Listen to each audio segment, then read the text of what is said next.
QuickBooks online tutorial ক্লাসে আপনাদের সবাইকে স্বাগত। আজকে ইংরেজি নববর্ষ, সবাইকে ইংরেজি নববর্ষ 2025 এর শুভেচ্ছা ও অভিনন্দন। Happy new year. আজকে আমরা কুইকবুকসে প্রোডাক্ট অ্যাড করা শিখব। কুইকবুকসে কিভাবে প্রোডাক্ট অ্যাড করতে হয় সেই বিষয়ে আজকে আমরা আলোচনা করব। তো আমরা এখন আছি কুইকবুকসের ড্যাশবোর্ডে। ড্যাশবোর্ডে আমরা কোথা থেকে প্রোডাক্ট অ্যান্ড সার্ভিস অ্যাড করব এর জন্য আমরা চলে যাব সেলসে। সেলসে আসার পরবর্তীতে আমরা দেখতে পাচ্ছি এখানে আছে overview, all sales, invoice, estimate, customers, product and service. আমরা এই প্রোডাক্ট অ্যান্ড সার্ভিস অ্যাড করব। আমার এখানে কোনো প্রোডাক্ট অ্যান্ড সার্ভিস অ্যাড করা নেই, এর জন্য ইন্টারফেসটা এরকম আসতেছে। তো এখন আমরা অ্যাড এ প্রোডাক্ট অর সার্ভিসে ক্লিক করব। আমরা প্রোডাক্ট অর সার্ভিসে ক্লিক করার পরবর্তীতে এখানে দেখতে পাচ্ছি স্টক, নন স্টক, সার্ভিস, বান্ডিল, চারটা বিষয় আসছে। তো ইন প্রোডাক্ট বা ইনভেন্টরি যেটাকে এটাকে কুইকবুকসে আপনার ইউকে ভার্সন কোম্পানিতে স্টক বলে সম্বোধন করা হয়, অর্থাৎ ইনভেন্টরি মানেই হচ্ছে স্টক। নন স্টক, সার্ভিস, বান্ডিল, চারটা বিষয়ে এখানে আসছে। আমরা চারটা বিষয় সম্পর্কে আগে ডিসক্রাইব করব। স্টক জিনিসটা কি? স্টক মানে হচ্ছে ইনভেন্টরি, অর্থাৎ আপনি বিক্রির উদ্দেশ্যে যে পণ্য আপনার সেলস সেন্টারে বা আপনার দোকানে বা আপনার শোরুমে স্টক করে রাখেন সেটাই হচ্ছে স্টক, বা মজুত করে রাখেন সেটাই হচ্ছে স্টক। এটা হচ্ছে বিক্রির উদ্দেশ্যে। এর পরবর্তীতে আছে নন স্টক। নন স্টক বিষয়টা কি? নন স্টক হচ্ছে আপনি যে প্রোডাক্টটি বিক্রয়ের উদ্দেশ্যে ক্রয় করেননি সেটাই হচ্ছে আপনার নন স্টক। যেমন ধরেন আপনি আমি ধরি আমার এটা হচ্ছে একটি মেডিকেল ইকুইপমেন্ট কোম্পানি। তো সেই ক্ষেত্রে আমার হ্যান্ড স্যানিটাইজার 500 কিনেছি। 500-র মধ্যে 100 কিনেছি হচ্ছে আমি নন স্টক হিসেবে, আর 100 কিনেছি আমি স্টক হিসেবে, 400 কিনেছি স্টক হিসেবে। তো সেক্ষেত্রে এই 400 হচ্ছে স্টকে আমি অ্যাড করব, আর বাকি যে 100 সেটা হচ্ছে আমি ফ্রি দিব। অর্থাৎ আমার ক্রয় রেট থাকবে কিন্তু বিক্রয় রেট থাকবে না। দেখা গেল আমি প্রচারের জন্য আমি সেই 100 ক্রয় করেছি, যে আমার কাছে এই প্রোডাক্টটা আছে, আমি প্রচার করব, বা আমি এটা ফ্রি দিব। কেউ যদি আমার 50টা কিনে তাকে আমি 5টা ফ্রি দিব, একসাথে 100টা কিনলে তাকে আমি 10টা ফ্রি দিব। এটা হচ্ছে নন স্টক আইটেম। আর 3 নাম্বার আছে হচ্ছে, থার্ডে আছে হচ্ছে সার্ভিস। সার্ভিস বিষয়টা কি? সার্ভিস বিষয়টা হচ্ছে এখানে ধরেন আপনি মনে করেন যে আপনার একটা ইলেকট্রিক শোরুম বা আপনার একটি ইলেকট্রিক্স কোম্পানি। তো সেক্ষেত্রে আপনি এসি বিক্রি করতেছেন। তো এসি বিক্রি করতেছেন, সেই এসিটা হচ্ছে আপনার যদি খারাপ হয়ে যায় বা নষ্ট হয়ে যায় সেক্ষেত্রে আপনি সেটাকে ঠিক করে দিবেন। এর জন্য ঠিক কে করবে? ঠিক তো অবশ্যই কেউ না কেউ করবে, বা আপনি কাউকে দিয়ে করাবেন। এই যে তাকে সেবাটা দিবেন সেই সেবাটাই হচ্ছে সার্ভিস। এটাই হচ্ছে সার্ভিসের আন্ডারে পড়তেছে, অর্থাৎ সেই জিনিসটা আমরা এখানে অ্যাড করব। ফোর্থ আসতেছে হচ্ছে বান্ডিল। বান্ডিল বিষয়টা হচ্ছে একটু জটিল। এটা কি এখন আচ্ছা ঠিক আছে, এখনই আলোচনা করতেছি। বান্ডিল বিষয়টা হচ্ছে ওই যে আপনাকে বললাম ইলেকট্রিক কোম্পানি বা ইলেকট্রিক্স এর শোরুম আপনার, সেই ইলেকট্রিক শোরুমে আপনি, আচ্ছা এসি দিয়ে উদাহরণ দিই, এসি বিক্রি করেন।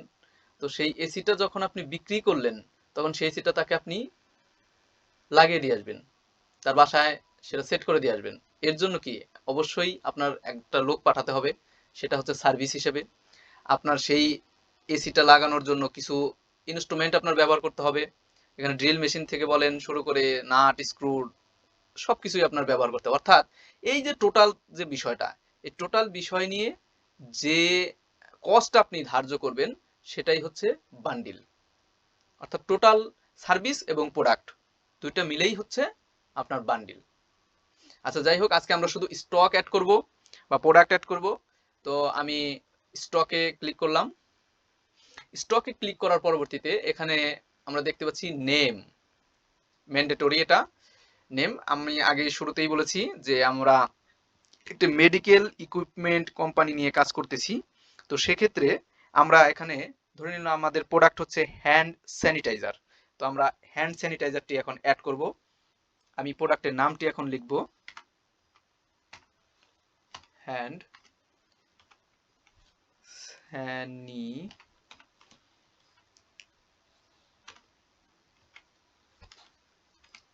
স্যানিটাইজার। আমি প্রোডাক্টের নাম দিলাম হ্যান্ড স্যানিটাইজার। এখানে প্রোডাক্টের কোডটা আপনি ইচ্ছে মতো দিতে পারেন। আমি 1001 দিলাম, আপনি 1002 দিতে পারেন, 5 দিতে পারেন, 10 দিতে পারেন, সেটা আপনার ব্যক্তিগত ব্যাপার। সেটা আপনার যে কোম্পানির কাজ করবেন সেই কোম্পানির অনুযায়ী বা যে ক্লায়েন্টের কাজ করবেন সেই ক্লায়েন্টের কাজ অনুযায়ী আপনি দিবেন। এর পরবর্তীতে আপনি প্রোডাক্টের ফটো এখানে অ্যাড করতে পারেন, পিকচার এখানে অ্যাড করতে পারেন, কোনো সমস্যা নেই। এরপর হচ্ছে ক্যাটাগরিতে এখানে কোনো ক্যাটাগরি নেই। আচ্ছা, আমি একটা ক্যাটাগরি অ্যাড করে নেই। ক্যাটাগরি নেম আমি এটা ধরে নিলাম ইনভেন্টরি।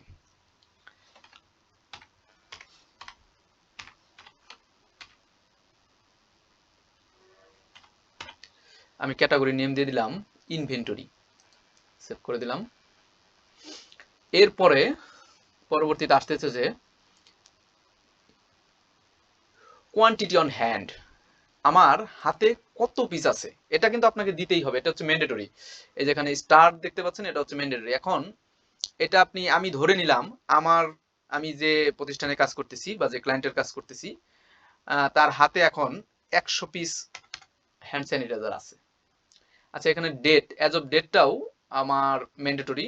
কারণ এটা ম্যান্ডেটরি হওয়ার কারণ কি আমি আপনাদের বলি। ধরেন আপনার প্রোডাক্টটা হাতে আছে হচ্ছে 100 পিস 2024 সালের ডিসেম্বরে বা জুনে, কিন্তু 2023 সালে কি সেই প্রোডাক্ট আপনি বিক্রি করতে পারবেন? সেটা কিন্তু আপনি বিক্রি করবেন, অর্থাৎ আপনার হাতেই নাই, আপনি বিক্রি করবেন কিভাবে? এর জন্য এই ডেটটা আপনার স্পেসিফিক ভাবে দিতে হবে, এটা ভুল করা যাবে না। অর্থাৎ যে ডেটে আপনার হাতে আছে সেই ডেটেই দিতে হবে। আমি ধরে নিলাম এটা আমার পহেলা জুন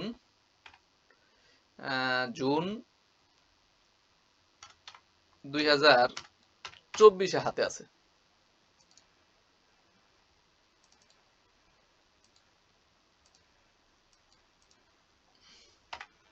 এটা আমার পহেলা জুন 2024 হাতে আছে।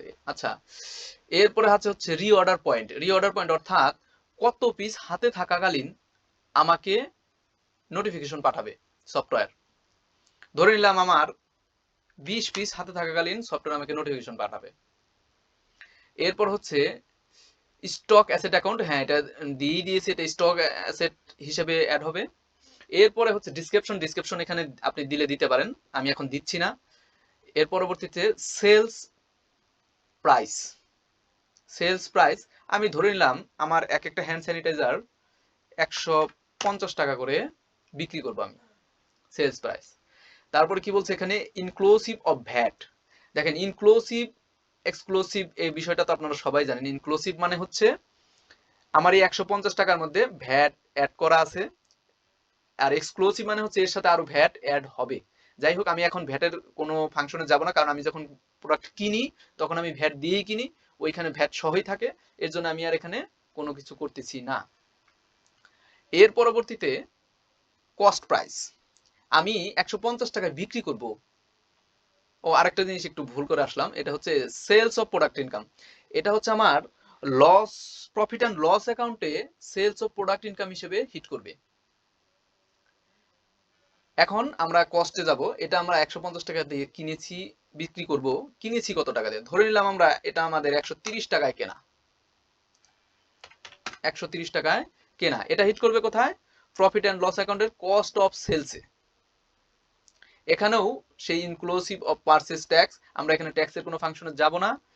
তারপর হচ্ছে প্রিফার্ড সাপ্লায়ার, আমি একজনের কাছে তো আর করব না, এটা আমি অনেকের কাছ থেকেই কিনবো, বিক্রি করব, তাই এর জন্য আর এখানে আমি সাপ্লায়ার এখানে কোনো কিছু অ্যাড করছি না। এখন আমি এটাকে সেভ এন্ড ক্লোজ দিয়ে দিচ্ছি। দেখেন সেভ এন্ড ক্লোজ দেওয়ার পরবর্তীতে আমার এখানে এটা চলে এসেছে। এই যে আমি হ্যান্ড স্যানিটাইজার